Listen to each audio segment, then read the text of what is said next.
আসসালামু আলাইকুম। আজ পবিত্র ঈদে মিলাদুন্নবী। হজরত মুহাম্মদ সাল্লাল্লাহু আলাইহি সাল্লাম এতিম বাচ্চাদেরকে অনেক পছন্দ করতেন। তাই আজকে আমি কিছু এতিম বাচ্চাদের জন্য আমার নিজের হাতে চিকেন বিরিয়ানি রান্না করেছি।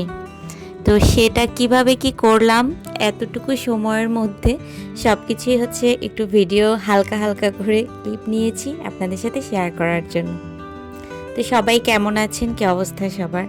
এখানে আমি হচ্ছে মুরগি নিয়েছি, আর মুরগিটাকে ভালো করে ওয়াশ করে নিয়েছি। যদিও আমার আম্মু অনেকটা হেল্প করেছে, প্লাস আমার কাজিনরাও অনেক হেল্প করেছে কাজে।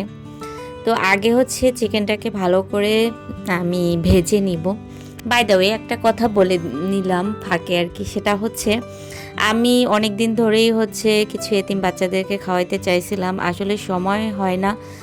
আর সবথেকে বড় কথা সবাই তো জানেন আমি জব করি, তারপরে বিকেলেও বিজি থাকি, কোচিং থাকে, যার কারণে আসলে এগুলো তো হুট করেই হয় না, কিছুটা সময় নিয়ে করতে হয়।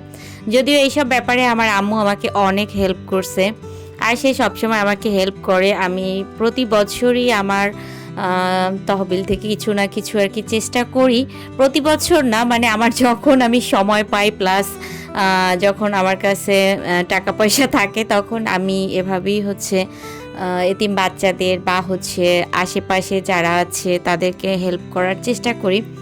আসলে আমি তো মেয়ে মানুষ, তো দিন শেষে আহামরি অনেক টাকাও ইনকাম করি না, কিন্তু আল্লাহ তাআলার কাছে শুধু এটুকুই বলি যে আল্লাহ আপনি আমাকে আরও দেন তৌফিক, যাতে করে আমি আরও বেশি মানুষকে হেল্প করতে পারি।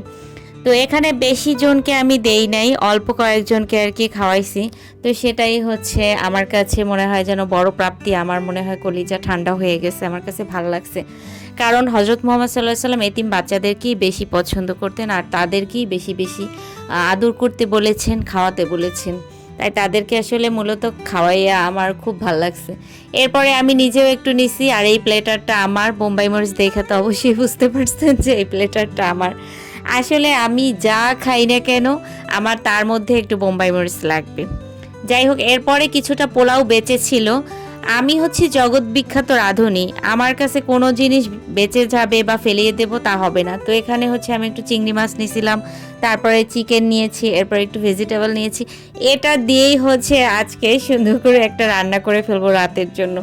দুপুরে তো সবার জন্য চিকেন বিরিয়ানি করছিলাম, আর এখানে ধরেন একটু মিক্সড রাইসের মতনই ব্যবস্থা করেছিলাম। আমি এক একটা খাবার দিয়ে অন্য আর একটা খাবার বানিয়ে ফেলি, কেমন জানি ঝটপট করে। আর সেই খাবারগুলো না অনেক মজা হয়। আসলে কি, নিজের প্রশংসা নিজে করছি, তাই আবার অনেকে ভাববেন যে ওমা নিজের ঢোল নিজেই পিটায়। হ্যাঁ, এখন যেই যুগ পড়ছে নিজের ঢোল নিজেকেই পিটাতে হবে, কিচ্ছু করার নেই, কেউ তো এসে ঢোল পিটিয়ে দিয়ে যাবে না। বাই দ্য ওয়ে, আমার আইটেমগুলো কেমন লাগছে, আর সাথে কিন্তু কাঁচা আমড়ার ভর্তা। এখন আমি খাবো, আর সবাইকে বাই বাই।